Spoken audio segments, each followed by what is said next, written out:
ৰাজ্যত অব্যাহত কয়লাৰ চোৰাং সৰবৰাহ দবকাত কয়লা ভৰ্তি ট্ৰাক জব্দ কৰিছে আৰক্ষীয়ে চোৰাংভাৱে কয়লা সৰবৰাহৰ অভিযোগত এখন ট্ৰাক জব্দ কৰা হৈছে লগতে গ্ৰেপ্তাৰ কৰা হৈছে ট্ৰাকখনৰ চালক আজাহাৰ উদ্দিনক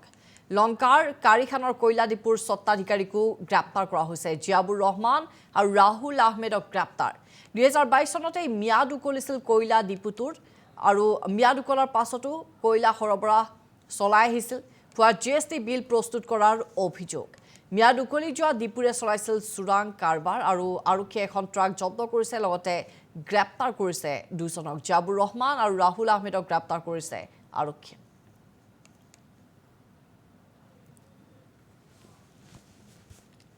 হয় এইটো পৰহি ৰাতি এটা খবৰ পোৱা গৈছিলে এনেকৈ অবৈধ কয়লা গৈ থকা ট্ৰাক এখনৰ কথা একৰ্ডিংলি আমাৰ যেতিয়া চাৰ্চ কৰিলে তেওঁলোকৰ কোনো বৈধ নথি পত্ৰ একো কাগজ নাছিলে কয়লাখিনি যে গৈ আছিলে তাৰ কোনো একৰ্ডিংলি আমি ট্ৰাকখন চিজ কৰা হ'ল প্ৰথমতে ভেৰিফাই কৰিলোঁ কিন্তু ভেৰিফাই কৰাৰ পিছতো কোনো বৈধ নথি পত্ৰ নাপালোঁ পিছত তদন্তক্ৰমে আমি গম পোৱা গ'ল যে লংকাৰ এটা অঞ্চলৰ পৰা সেইখিনি লোড কৰা হৈছিলে ট্ৰাকখনত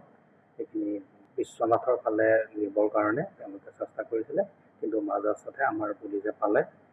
পাই পেলাই একৰ্ডিংলি ডিটেইন কৰি যিহেতু কোনো নথি পত্ৰ পোৱা নগ'ল আমি এটা কেছ ৰেজিষ্টাৰ কৰিলোঁ কেছটো এতিয়া তদন্তত আছে ইতিমধ্যে আমি যোৱাকালি এজন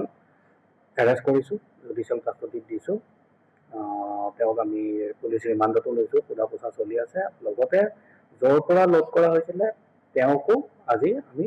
তেওঁৰ লগত আৰু লগতে তেওঁৰ এজন একম্প্লিচক আমি আজি এৰেষ্ট কৰি আজি ফৰৱাৰ্ড কৰিছোঁ অনাৰেবল জুডিচিয়েল কাষ্টডিৰ কাৰণে হয় এইটো পৰহি ৰাতি এটা খবৰ পোৱা গৈছিলে এনেকৈ অবৈধ কয়লা গৈ থকা ট্ৰাক এখনৰ কথা একৰ্ডিংলি আমাৰ যেতিয়া চাৰ্চ কৰিলে তেওঁলোকৰ কোনো বৈধ নথি পত্ৰ একো কাগজ নাছিলে কয়লাখিনি যে গৈ আছিলে তাৰ কোনো একৰ্ডিংলি আমি ট্ৰাকখন চিজ কৰা হ'ল প্ৰথমতে ভেৰিফাই কৰিলোঁ কিন্তু ভেৰিফাই কৰাৰ পিছতো কোনো বৈধ নথি পত্ৰ নাপালোঁ পিছত তদন্তক্ৰমে আমি গম পোৱা গ'ল যে লংকাৰ এটা অঞ্চলৰ পৰা সেইখিনি লোড কৰা হৈছিলে ট্ৰাকখনত সেইখিনি বিশ্বনাথৰ ফালে নিবৰ কাৰণে তেওঁলোকে চেষ্টা কৰিছিলে কিন্তু মাজ ৰাস্তাতে আমাৰ পুলিচে পাই পেলাই একৰ্ডিংলি ডিটেইন কৰি যিহেতু কোনো নথি পত্ৰ পোৱা নগ'ল আমি এটা কেছ ৰেজিষ্টাৰ কৰিলোঁ কেছটো এতিয়া তদন্তত আছে ইতিমধ্যে আমি যোৱাকালি এজন এৰেষ্ট কৰিছোঁ জুডিচিয়েল কাষ্টডিত দিছোঁ তেওঁক আমি পুলিচ ৰিমাণ্ডতো লৈছোঁ সোধা পোছা চলি আছে লগতে য'ৰ পৰা লোড কৰা হৈছিলে তেওঁকো আজি আমি ৰাজ্যত অব্যাহত কয়লাৰ চোৰাং সৰবৰাহ দবকাত কয়লা ভৰ্তি ট্ৰাক জব্দ কৰিছে আৰক্ষীয়ে চোৰাংভাৱে কয়লা সৰবৰাহৰ অভিযোগত এখন ট্ৰাক জব্দ কৰা হৈছে লগতে গ্ৰেপ্তাৰ কৰা হৈছে ট্ৰাকখনৰ চালক আজাহাৰ উদ্দিনক লংকাৰ কাৰিখানৰ কয়লা ডিপুৰ স্বত্বাধিকাৰীকো গ্ৰেপ্তাৰ কৰা হৈছে জিয়াবুৰ ৰহমান আৰু ৰাহুল আহমেদক গ্ৰেপ্তাৰ 2022 চনতে মিয়াদ উকলিছিল কয়লা ডিপুটোৰ আৰু মিয়াদ উকলাৰ পাছতো কয়লা সৰবৰাহ চলাই আহিছিল জিএসটি বিল প্ৰস্তুত কৰাৰ অভিযোগ মিয়াদ উকলি যোৱা ডিপুৰে চলাইছিল চোৰাং কাৰবাৰ আৰু আৰক্ষীয়ে এখন ট্ৰাক জব্দ কৰিছে লগতে গ্ৰেপ্তাৰ কৰিছে দুজনক জিয়াবুৰ ৰহমান আৰু ৰাহুল আহমেদক গ্ৰেপ্তাৰ কৰিছে আৰক্ষীয়ে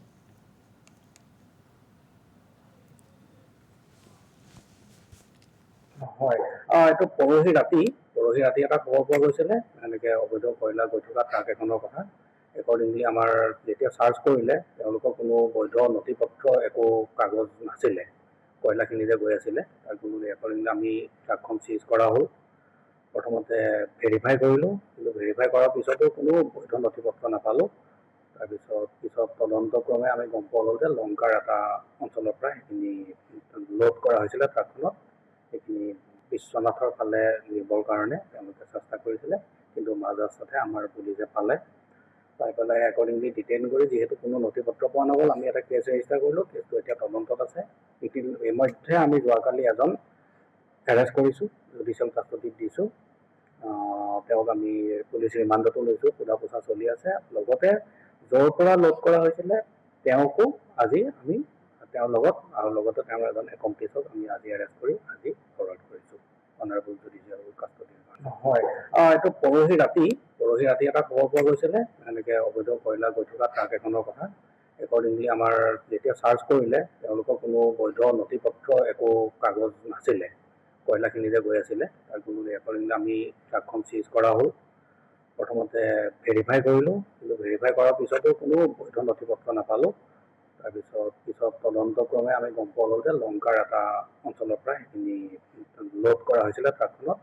সেইখিনি বিশ্বনাথৰ ফালে নিবৰ কাৰণে তেওঁলোকে চেষ্টা কৰিছিলে, কিন্তু মাজ ৰাস্তাতে আমাৰ পুলিচে পাই পেলাই একৰ্ডিংলি ডিটেইন কৰি, যিহেতু কোনো নথি পত্ৰ পোৱা নগ'ল, আমি এটা কেছ ৰেজিষ্টাৰ কৰিলোঁ। কেছটো এতিয়া তদন্তত আছে। ইতিমধ্যে আমি যোৱাকালি এজন এৰেষ্ট কৰিছোঁ, জুডিচিয়েল কাষ্টডিত দিছোঁ। তেওঁক আমি পুলিচ ৰিমাণ্ডতো লৈছোঁ, সোধা পোছা চলি আছে। লগতে য'ৰ পৰা লোড কৰা হৈছিলে তেওঁকো আজি আমি